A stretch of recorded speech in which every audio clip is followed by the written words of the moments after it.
తిరుగుబాటుతో మహేష్మతికి మొకిలి పట్టింది.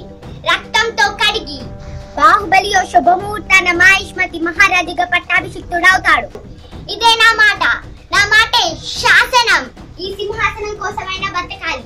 మహేంద్ర బాహుబలి బ్రతకాలి, మహేంద్ర బాహుబలి బ్రతకాలి. 100 మందిని చంపితే వీరుడంటారు, అదే ఒక్కరి ప్రాణం కాపాడిన దేవుడంటారు. కట్టప్ప తల్లి తమర శంఖం పూరించు. తిరుగుబాటుతో మహేష్మతికి మొకిలి పట్టింది. రక్తంతో కడిగి బాహుబలి ఓ శుభముహూర్తాన మహేష్మతి మహారాజుగా పట్టాభిషిక్తుడవుతాడు. ఇదే నా మాట, నా మాటే శాసనం. ఈ సింహాసనం కోసమైనా బ్రతకాలి. మహేంద్ర బాహుబలి బ్రతకాలి, మహేంద్ర బాహుబలి బ్రతకాలి.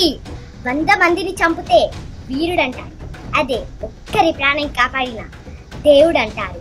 కట్టప్ప తల్లి తమర శంఖం పూరించు. తిరుగుబాటుతో మహేష్మతికి మొకిలి పట్టింది. రక్తంతో కడిగి బాహుబలి ఓ శుభముహూర్తాన మహేష్మతి మహారాజుగా పట్టాభిషిక్తుడవుతాడు. ఇదే నా మాట, నా మాటే శాసనం. ఈ సింహాసనం కోసమైనా బ్రతకాలి.